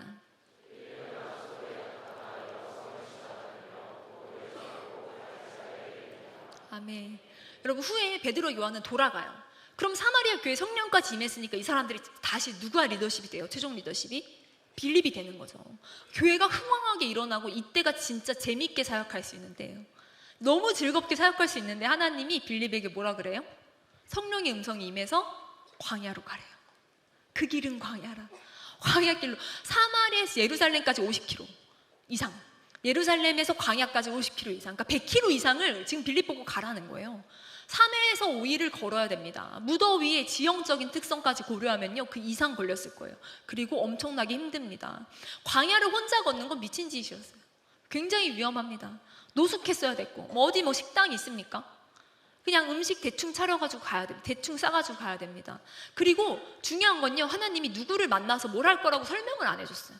그냥 가라는 거예요, 성령의 음성이. 근데 사마리아 교회가 지금 이렇게 일어나서 너무 즐겁게 사역할 수 있는 기반이 싹 마련됐는데, 막 너무 진두지휘하고 사역을 재밌게 할 수 있는데 갑자기 광야로 가라는 거예요. 저라면요, 하나님, 저는 지금 이 교회 사역을 해야 되니까 교회에서 좋은 리더십을 제가 찾아볼게요. 교회에서 순종 잘할 수 있는 사람을 제가 찾아볼게요. 하나님, 저 사람은 어떨까요? 쟤를 보내소서, 이렇게 했을 거예요. 가끔 이렇게 선교 얘기하면 서로 파송하세요. 네가 가라, 내가 후원할게. 내가 기도할게, 네가 가라. 막 서로를 파송하고. 저도 만약에 제가 빌립이었으면 다른 누군가를 파송하고자 했을 거예요. 아니, 이 교회 안 중요해요? 하나님, 사마리아 교회 안 중요해요? 사마리아에 이렇게 믿는 자가 많이 생겼고 이들을 잘 케어해야 되잖아. 이들에게 복음을 더 전하고 하나님 더 가르쳐야 되잖아. 더 많은 구원을 이루어야 되잖아. 사마리아 교회는 하나님한테 안 중요하냐고요. 저는 이 교회 사역을 해야 된다고요. 다른 사람을 보내서야 할 수 있는데 하나님이 굳이 빌립을 가게 하신다는 거예요. 왜 그러실까? 저는요, 제가 청년 사역을 오래 하면서 청년들을 보니까 하나님은요, 한 번 순종한 사람을 계속 쓰세요. 한 번 순종한 사람을 주님이 계속 보내십니다. 한 번 순종한 사람을 계속 순종의 자리로 불러대세요. 선교도요, 한 번 가기가 어렵지 한 번 가면 계속 갑니다. 그래서 광야로 가요. 근데 왜 가? 우리가 다 알잖아요. 에디오피아 내시 만나러, 한 사람 만나러. 한 번 보고 다시는 보지 못할 그 사람을 만나러 가라는 거예요. 근데 그 사람은 어떤 사람이냐면요, 수레를 타고 가는데 덜컹거리잖아요, 수레가.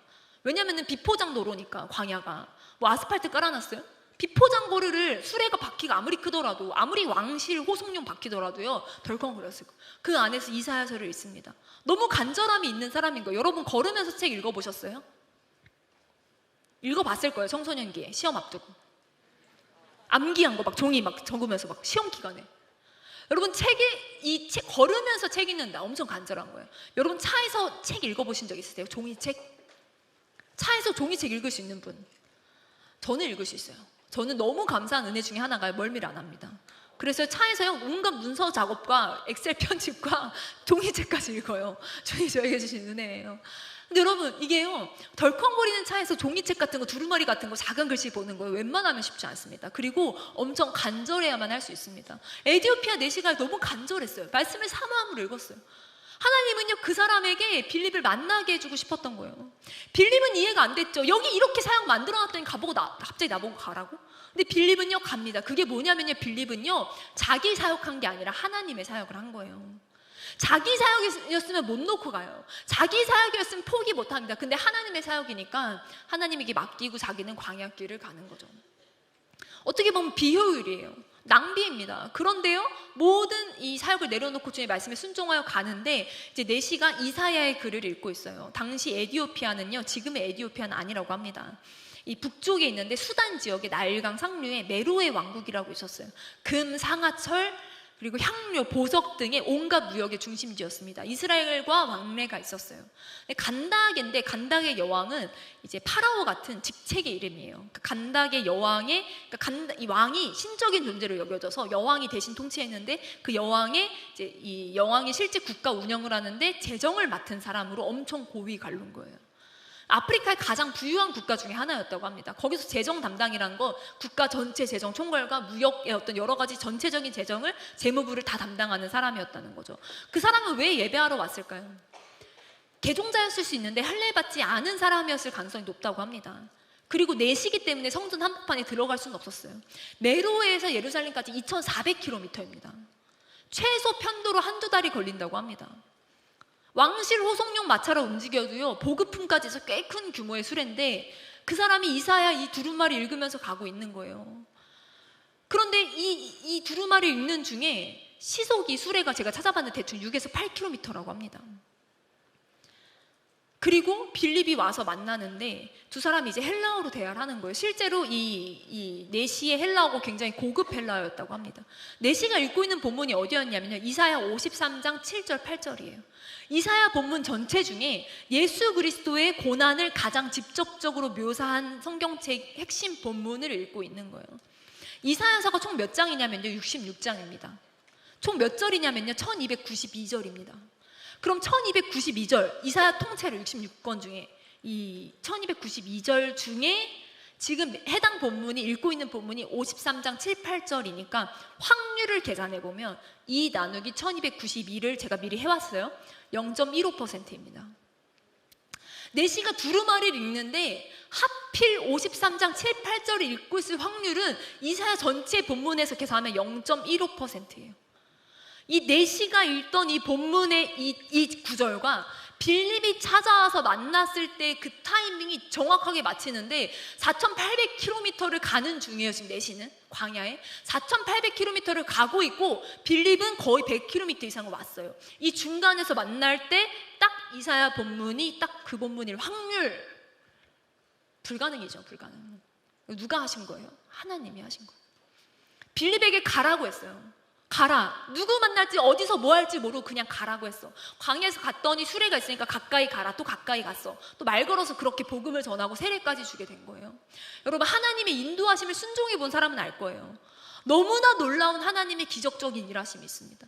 도대체 이걸 우연이라고 해서 아까 마치 사단 만난 것처럼 4만 명이 사는 도시에 예고 없이 6개월 만에 그냥 우리끼리 찾아가서 사단 만나지 말자 한순간 눈앞에 사단을 갖다 놓은 확률 같은 그런 놀라운 일들이, 기적적인 일하심이 순종해 본 사람은 경험할 수 있다는 거예요. 만약에 빌립한테 가라 했는데 빌립이 내일까지 응답 주시면 가겠습니다, 기적을 보여주시면 가겠습니다, 말씀을 주시면 가겠습니다 하면서 우리는 그랬겠죠. 내일 갈게요, 하루만 더 있다 갈게요, 말씀해 주셔야 갑니다. 그랬다면요 이미 가버렸을 거예요. 하나님이 타이밍을 맞추셨어야 했던 거예요. 그러니까 하나님 빌립에게 가라 때 빌립은 바로 순종하여 가는 거죠. 여러분, 그리고 주의 영이 빌립을 복음 다 전하고 세례 주고 빌립을 이끌어 가십니다. 여러분, 저 같으면요, 제가 빌립이었으면 에티오피아 따라갔어요.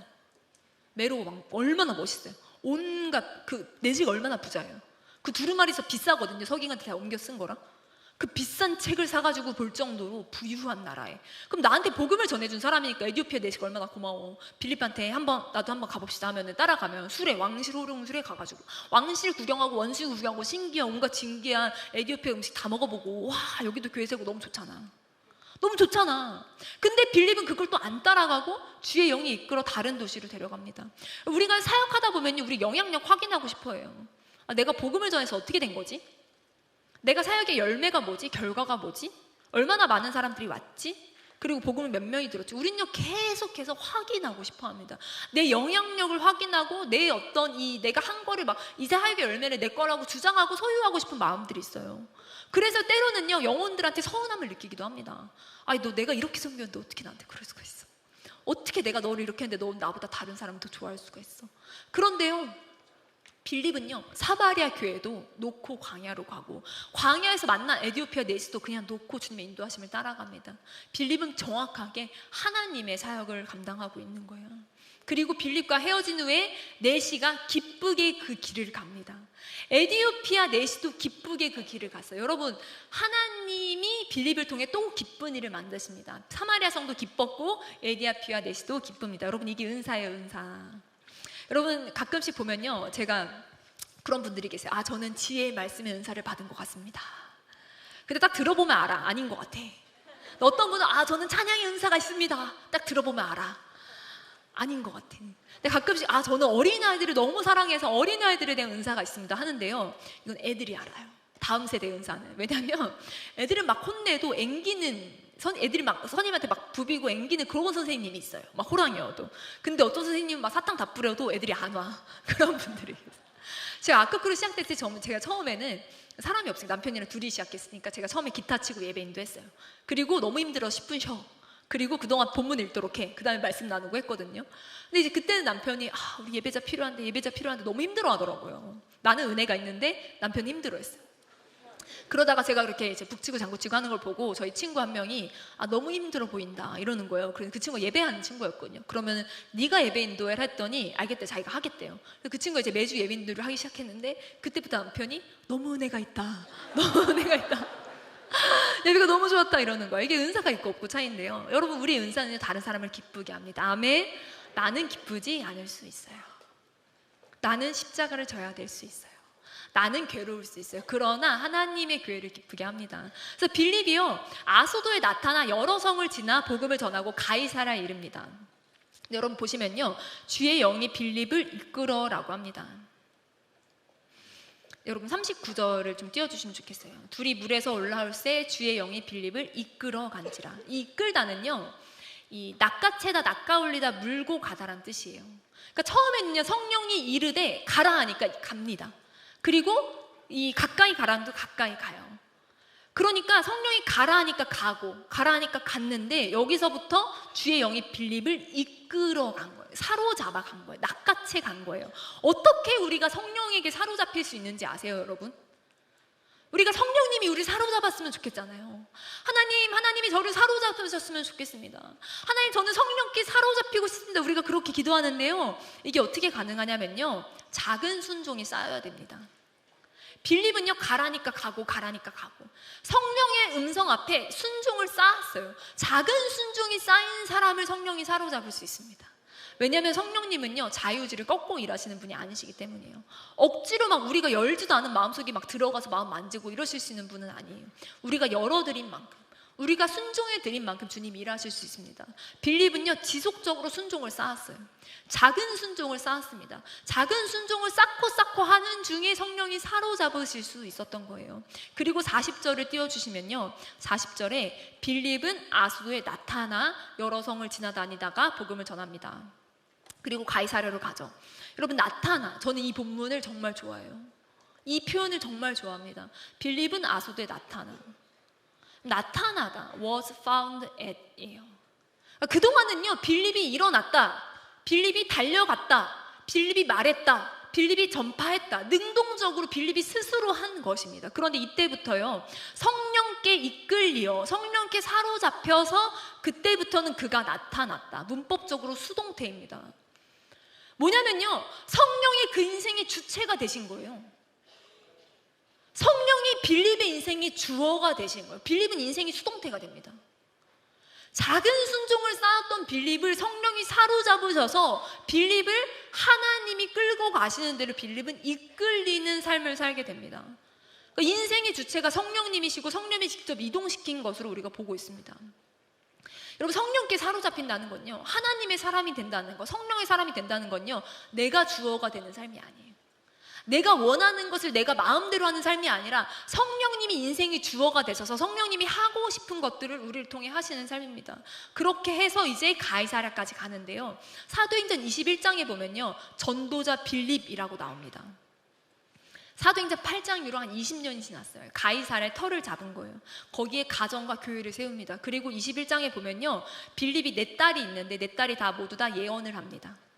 성경에서 사도행전에서 말한 예언하는 자들, 신약에서 이렇게 말하는 건 공식적인 은사 사역자예요. 그러니까 빌립의 4딸이 모두 예언을 하는 성령의 사람들이 되었습니다. 성령의 사역자들이 됐어요. 그리고 나중에 사도 바울도 그의 집에 유숙합니다.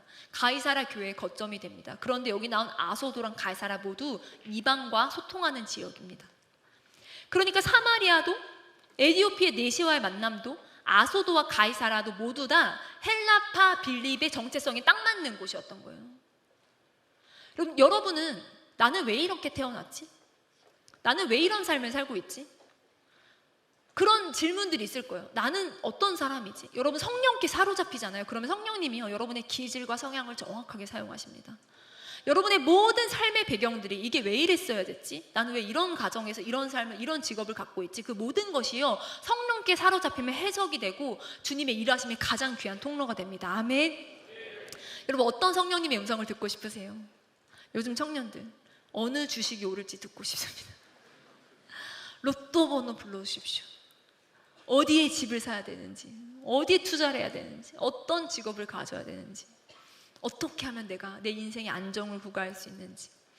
여러분, 그렇게 막 극단적으로 막 부동산 투기 막 이런 걸 기도하진 않아도요, 어떻게 하면 내 인생이 잘 될 수 있지? 우리는요, 그 음성을 듣고 싶어요. 하나님, 내 인생에 안정을 주세요. 내 인생의 문제를 풀어. 나 어떻게 하면 결혼, 어떻게 하면 취업, 어떻게 하면 내 삶의 재정 문제, 이걸 풀 수 있는지, 그런 음성을 듣고 싶은 마음들이 많이 있습니다. 그런데요, 빌립을 보면요, 성령의 바람을 탄다는 거, 성령의 이끌림을 받는다는 건요, 자기의 존재가 한없이 가벼워져야 가능한 거예요. 그래서 우리가 성령님이 충만하다, 성령의 사람이다 하지만, 성령님과 동행한다고 하지만 자아가 너무 강한 사람을 보면 퀘스천이 들어요. 자기가 비워져야, 내 마음과 내 생각이 비워져야 성령님이 역사하실 수 있는데, 그리고 빌립이 성령님의 음성을 듣자 나타난 가장 강력한 하나의 모습 중에 하나는 뭐냐면요, 장거리 이동입니다. 여러분, 놀랍게도 성령님 임하시면 일어난 특징 중에 하나가요, 장거리 이동이에요. 은혜 받았어요. 성령 받아서 정신 차려보면 비행기 타고 있는 거예요. 정신 차려본 선교지에 있는 거예요. 나도 모르게 선교팀에 들어가서 저 국내 어디 끝까지 가 있는 거야. 여러분, 성령님이 임하시면 여러분이 튀니지에서 발견될 거예요. 아멘. 여러분이 우즈벡에 나타날 거예요. 성령님이 임하시면 우리가 열방 곳곳에서 발견되고 나타나기 시작합니다. 여러분, 그리고요, 성령이 이끄시는 방향은 분명합니다. 성령님이 이끄시는 방향은요, 분명하게 복음이 없는 곳이었어요. 단 한 사람을 위해서 4, 5일을 가게 하셨어요. 우리가 어떤 선택을 할 때 그 선택 때문에 포기되는 가치를 기회비용이라고 합니다. 여러분, 한 선택 때문에 잃어버린 최고의 가치가 기회비용인데, 여러분 한번 빌립의 기회비용을 따져보세요. 그의 인생에 사마리아 교회가 이렇게 일어나는데, 거기 최고 리더십으로 너무 즐겁게 사역 잘할 수 있는데 그 기회비용 놓고 한 사람에게 4, 5일을 갑니다. 가서 그 사람을 만나서도 그 사람 따라가면 에티오피아에서 부유와 영광과 즐거운 교회 개척이 기다릴 수 있는데, 또 그것도 내려놓고 아수도로 갑니다. 그리고 가이사랴로 갑니다. 여러분, 자기의 어떤 인간적인 안정감과 편안함을 다 내려놓고 성령님의 인도하심을 따라갑니다. 여러분, 우리가 하나님 저를 이해시켜 주시면 제가 하겠습니다. 하나님 저에게 말씀해서 제가 합리적으로 납득이 되면 하겠습니다 하면요, 어쩌면 에티오피아 넷이 못 만날 수도 있어요. 알고 가는 길은 아닙니다. 다 확인이 돼서 가는 걸음은 아닙니다. 그러나 성령께 사로잡혀서 우리가 가게 되는 줄 믿습니다. 아멘. 오직 성령이 너에게 임하시며 너희가 권능을 받고 예루살렘과 온 유대와 사마리아 땅끝까지 이르러 내 증인이 되리라. 이것은 어떤 비유적인 표현이 아니에요. 상징적인 표현이 아닙니다. 여러분 가셔야 됩니다. 예루살렘, 유대와 여러분이 가기 싫은 곳을 가셔야 돼요. 여러분이 모르는 곳을 가셔야 돼요. 왜냐하면 성령님이 너무나 하기 원하시는 일들이 있기 때문입니다. 아멘. 우리가 우리를 비워내는 자들이 되었으면 좋겠습니다. 나를 위한, 나만을 위한, 내가 높아지기 위한 사역이 아니라 하나님이 간절히 원하시는 사역을 할 수 있는 우리 교회가 되었으면 좋겠습니다. 아멘. 아무도 보지 않는 곳이라 할지라도, 아무도 인정해주지 않는 곳이라 할지라도 우리가 담대하게 주님의 인도하심을 따라가는 자들이 되었으면 좋겠습니다. 우리 이 시간 함께 기도했으면 좋겠습니다.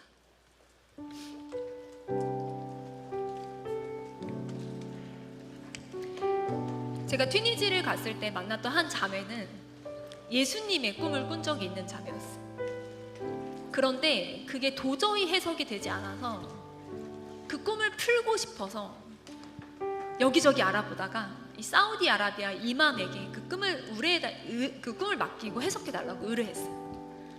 근데 그 꿈이 어떤 꿈이었냐면, 예수님이 무덤 속에 계시지 않고 다시 살아나셔서 마지막 날에 다시 오실 거라는 너무나 명확한 꿈이었어요. 근데 그게 무슬림들이 해석이 안 되는 거예요. 왜냐하면 자신들이 알던 것과 너무 다르니까. 그래서 그 사우디아라비아 이맘은 그냥 착하게 살아라 이렇게 해석을 해준 거예요. 너무너무 착하게 살던 자매를 저희가 만나서 복음을 나누고 기도해 준 적이 있습니다. 열방이요, 복음의 필요가 있습니다. 아멘. 어쩌면 수십 년, 수백 년 동안 복음을 듣기를 간절히 기다리고 원했던 사람들이 열방에 가득합니다. 여러분, 우리가 안일하게 우리 하루하루를 그냥 도파민 중독으로, 쇼폼에 중독되어서 하루하루 그냥 그렇게 보냈던 수많은 시간들, 나의 안정을 구하기 위해서, 나의 삶의 편의를 구하기 위해 보냈던 그 수많은 시간들은 어쩌면 주님이 간절히 한 사람을 찾으시는 시간이었을 수도 있어요. 저희가 이 시간 그 성령의 인도하심에 반응했으면 좋겠습니다. 하나님이 우리를 부르시는 것을 우리가 좀 반응해 봤으면 좋겠습니다. 성령님이 우리를 부르십니다. 아멘. 우리에게 말씀하십니다. 우리에게 작은 순종을 요구하실 때 우리가 예 성령님, 제가 주님의 인도하심을 따라가겠습니다 결단했으면 좋겠습니다. 하나님, 더 이상 내가 주어인 삶을 살지 않겠습니다. 내가 주체인 내 맘대로, 내가 원하는 대로 살지 않겠습니다. 성령님, 우리를 사로잡아 주십시오. 성령님, 우리가 성령님의 이끌리는 삶을 살기를 원합니다. 성령님, 내 인생의 주어가 되어 주십시오. 성령님이 이끄시는 대로 내가 나아가고 따라가는 자들이 되길 소망합니다. 우리 이 시간 마음속에 그런 결단이 있으신 분들마다 함께 자리에서 일어났으면 좋겠습니다. 내가 내 삶을 내가 원하는 대로 살아가지 않고 하나님이 내 삶을 이끄시는 대로 내 인생의 운전대를 붙드시고 내 삶의 주인이 되셔서 하나님, 내 삶을 이끌어 주십시오. 갈망하고 소망하는 자들마다 함께 자리에서 일어났으면 좋겠습니다. 하나님, 내가 나의 편안함과 나의 안정감을 구하기보다 성령님이 원하시는 그 걸음을 믿음으로 따라갈 수 있는 자들이 되기 원합니다. 이렇게 소망하는 자들이 있으면 함께 일어나 주님이 감동을 주시는 대로 우리 함께 반응해 봤으면 좋겠습니다. 혹시 손을 들기 원하시는 분들이 있다면 결단의 표현으로 좀 손을 들어도 좋습니다. 혹은 가슴에 손을 올리기 원하시는 분들이 있으면 함께 가슴에 손을 올려도 좋겠습니다. 혹은 주님이 요청하셔서 결단 가운데 내 삶을 드리기로 결단하시는 분들은 무릎을 꿇어도 좋겠습니다. 우리 이 시간 좀 주님의 부르심 앞에 응답하며, 주의 말씀 앞에 응답하며, 주여 성령님, 나를 사로잡아 주십시오. 성령 하나님, 우리를 이끌어 주십시오. 하나님, 나를 넘어 우리 교회 전체를 성령님 사로잡아 주십시오. 우리 공동체를 성령님 이끌어 주십시오. 더 이상 나의 사역, 내가 높아지는 사역이 아니라 성령님이 주인 되시는 사역을 감당할 수 있는 우리가 되게 하여 주옵소서. 성령님 우리 인생의 주어가 되어 주옵소서. 우리 소망하는 자들마다 두 손 올리고 주여 세 번 부르며 함께 기도하도록 하겠습니다.